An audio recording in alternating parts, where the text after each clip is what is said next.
നമസ്കാരം. നാം ഓരോരുത്തരും പലവിധ പ്രശ്നങ്ങളാൽ ബുദ്ധിമുട്ടുന്നവരായിരിക്കും. അതുപോലെയുള്ള ഒരു പ്രധാന വിഷയം ഈ കഴിഞ്ഞ ദിവസം എൻ്റെ മുന്നിൽ വന്നിട്ടുണ്ടായിരുന്നു. പാലക്കാട് നിന്നും ഒരു സഹോദരൻ എന്നെ ഫോണിൽ വിളിച്ച് കടം കൊടുത്തത് തിരികെ ചോദിച്ചപ്പോൾ മാനസിക പീഡനം, ഭീഷണി മുതലായവയും തെളിവായി വാങ്ങിയ ചെക്ക് കേസ് കോടതിയുടെ പരിഗണനയിലാണ്. മാത്രമല്ല, പോലീസിൽ പരാതി കൊടുത്തപ്പോൾ പോലീസ് എതിർകക്ഷികൾക്ക് അനുകൂലമായി പെരുമാറുന്നു. ഇതിനെതിരെ ഞാൻ എന്താണ് ചെയ്യേണ്ടത്? മനുഷ്യാവകാശ കമ്മീഷന് പരാതി കൊടുക്കാമോ ഈ കാര്യത്തിൽ എന്നതാണ് അദ്ദേഹത്തിൻ്റെ ചോദ്യം. അപ്പോൾ ഇങ്ങനെയുള്ള പ്രശ്നങ്ങൾ നിരവധി പേരെ അലട്ടുന്നുണ്ടാവും. ഞാൻ അദ്ദേഹത്തിന് കാര്യങ്ങൾ വാട്സപ്പിലൂടെ വിശദമാക്കി കൊടുത്തു. ആവശ്യപ്രകാരം കമ്മീഷനുള്ള പരാതിയുടെ മാതൃകയും തയ്യാറാക്കി കൊടുത്തു. ഇത് ആർക്കെങ്കിലും ഉപകാരപ്പെടട്ടെ എന്ന് കരുതി ഒരു വീഡിയോയും ചെയ്യാൻ തീരുമാനിക്കുകയായിരുന്നു. അപ്പോൾ വീഡിയോ അവസാന ഭാഗം വരെ കാണുക. ഇത് ഒരുപാട് പേർക്ക് ഉപകാരമായേക്കും. അതുകൊണ്ട് കേട്ടതിന് ശേഷം പരമാവധി സുഹൃത്തുക്കൾക്കും മറ്റും വീഡിയോ അയച്ചു കൊടുക്കുക, സബ്സ്ക്രൈബ് ചെയ്യുക. അപ്പോൾ നമുക്ക് കാര്യത്തിലേക്ക് കടക്കാം. മുമ്പ് പറഞ്ഞ പ്രശ്നങ്ങളുടെ സാഹചര്യത്തിൽ തീർച്ചയായും കമ്മീഷന് പരാതി നൽകാം.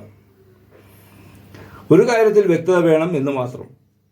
അതായത്, ചെക്ക് കേസ് കോടതിയുടെ പരിഗണനയിൽ ഉണ്ടായാലും ഇല്ലെങ്കിലും അത് സിവിൽ ഡിസ്പ്യൂട്ട് ആയതിനാൽ പണം തിരികെ ലഭിക്കാൻ കമ്മീഷൻ ഇടപെടുകയില്ല. എന്നാൽ പണം കടം വാങ്ങിയവരുടെ ഭാഗത്തു നിന്നും എന്തെങ്കിലും തരത്തിലുള്ള മാനസിക പീഡനമോ ജീവന ഭീഷണിയോ മറ്റു വല്ല അക്രമ പ്രവർത്തനങ്ങളോ ഒക്കെ ഉണ്ടെങ്കിലോ, അല്ലെങ്കിൽ അത്തരം കേസിൽ പോലീസ് സ്റ്റേഷനിൽ പരാതി കൊടുത്തിട്ടും പോലീസ് ശരിയായി നടപടിയെടുത്തിട്ടില്ലെങ്കിലോ, അതായത് പരാതിക്കാരൻ്റെ സംരക്ഷണത്തിന് നടപടിയെടുക്കാതിരിക്കുക, പോലീസ് പക്ഷപാതപരമായി പെരുമാറുക, ഇങ്ങനെയുള്ള കേസിൽ മനുഷ്യാവകാശ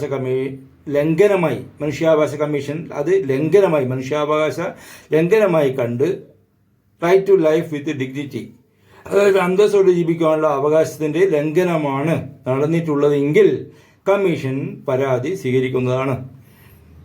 ചെക്ക് കേസ് കോടതി പരിഗണനയിലുള്ളത് പ്രശ്നമല്ല. ചെക്ക് ബൗൺസ് റിക്കവറി കേസ് അത് കോടതി കൊണ്ടിരിക്കുകയാണെങ്കിലും അത് കമ്മീഷനിൽ പരാതി നൽകുന്നതിന് തടസ്സമില്ല. കാരണം പണം സംബന്ധിച്ച് കോടതി തീരുമാനിക്കും. നേരിട്ട മാനസിക പീഡനം, ഭീഷണി, മറ്റ് ഹറാസ്മെൻറ്റ് എന്നിവ കമ്മീഷനും പരിശോധിച്ച് നടപടിയെടുക്കും. അതുകൊണ്ട് രണ്ട് പ്രക്രിയകളും മുന്നോട്ട് കൊണ്ടുപോകാവുന്നതാണ്. കമ്മീഷൻ പരാതിക്കാരൻ നേരിട്ട ഹറാസ്മെൻറ്റ്, മെൻ്റൽ ടോർച്ചർ എന്നിവയെ സംബന്ധിച്ചും പോലീസിൻ്റെ ഭാഗത്ത് നിന്നുള്ള നടപടികളെ സംബന്ധിച്ചും ഒരു സ്വതന്ത്ര അന്വേഷണം നടത്തിയ അയാൾക്ക് നേരെയുള്ള ഭീഷണിയിൽ നിന്നും സംരക്ഷണം നൽകുന്നതാണ്. അപ്പോൾ കമ്മീഷന് ലഭിക്കുന്ന പരാതിയിന് മേൽ സാധാരണഗതിയിൽ നടപടി തുടങ്ങുന്നത് 15 ദിവസം മുതൽ 30 ദിവസത്തിനുള്ളിലാണ്. ഫൈനൽ ഡിസിഷനും റെക്കമെൻഡേഷനും ഒക്കെ 1 മാസം മുതൽ ചിലപ്പോൾ 3 മാസം വരെ എടുത്തേക്കും. എന്നാൽ ഇത് പരാതിയുടെ അടിയന്തര സ്വഭാവം, പോലീസിൽ നിന്നുള്ള റിപ്പോർട്ട്, മറ്റ് സർക്കാർ സ്ഥാപനത്തിൽ നിന്നുള്ള റിപ്പോർട്ട് എന്നിവയെ ആശ്രയിച്ചായിരിക്കും. അപ്പോൾ അടിയന്തര കേസുകളിൽ, അതായത് പെട്ടെന്ന് സുരക്ഷിതത്വം ആവശ്യമായി വരുന്ന കേസുകളിൽ, ജീവന് ഭീഷണി അങ്ങനെയൊക്കെ ഉണ്ടെങ്കിൽ 7 ദിവസത്തിനുള്ളിൽ തന്നെ നടപടി ഉണ്ടായെന്ന് വരും. ഇപ്പോൾ മനുഷ്യാവകാശ കമ്മീഷന് പരാതി എഴുതുമ്പോൾ പ്രത്യേകം ശ്രദ്ധിക്കേണ്ടത് നിങ്ങൾ നേരിട്ടിട്ടുള്ള മനുഷ്യാവകാശ ലംഘനം എന്തൊക്കെയാണ് എന്ന് തെളിവുകൾ സഹിതം അറിയിക്കുക എന്നതാണ്. അപ്പോൾ അപേക്ഷയോടൊപ്പം ഹാജരാക്കേണ്ട രേഖകൾ, ഐഡൻറ്റിറ്റി മുതലായവ പ്രധാനമാണ്. പണം കടം കൊടുക്കുന്നത് സംബന്ധിച്ച കേസാണ് പ്രശ്നത്തിന് കാരണം എന്നതിനാൽ കടം കൊടുത്ത രേഖകളുടെ പകർപ്പ്, ചെക്ക് RTGS വഴിയാണെങ്കിൽ അതിൻ്റെ പകർപ്പ്, ബാങ്ക് അക്കൗണ്ട് ത്രൂ ആണെങ്കിൽ അങ്ങനെ, അല്ലെങ്കിൽ ഡിജിറ്റൽ സംവിധാനങ്ങൾ വഴിയാണെങ്കിൽ അതിൻ്റെയൊക്കെ പ്രൂഫ് ഹാജരാക്കണം. പോലീസ് സ്റ്റേഷനിൽ നിന്നുള്ള രേഖകൾ, ചെക്ക് കേസ് കോടതിയിലാണെങ്കിൽ അതിൻ്റെ രേഖകൾ, വിവരാവകാശം വഴി നേടിയിട്ടുള്ള രേഖകളുണ്ടെങ്കിൽ അതുമാവാം, ആധാർ കോപ്പി, പ്രധാനമായും വേണ്ടത് നിങ്ങളെ മാനസികമായും ശാരീരികമായും പീഡിപ്പിച്ചതിൻ്റെ തെളിവുകൾ, മെഡിക്കൽ രേഖകളും. അപ്പോൾ എവിടെ പരാതി നൽകാം എന്നുള്ളത് Kerala state human rights commission online വഴി പരാതി നൽകാം. HRCK Kerala tvm@gmail.com എന്ന വിലാസത്തിൽ, ഇമെയിൽ വിലാസത്തിൽ നിങ്ങൾക്ക് പരാതി സമർപ്പിക്കാവുന്നതാണ്. തിരുവനന്തപുരത്തുള്ള നേരിട്ട് ഓഫീസിൽ പോയിട്ട് നിങ്ങൾക്ക് നേരിട്ട് പരാതി നൽകാവുന്നതാണ്.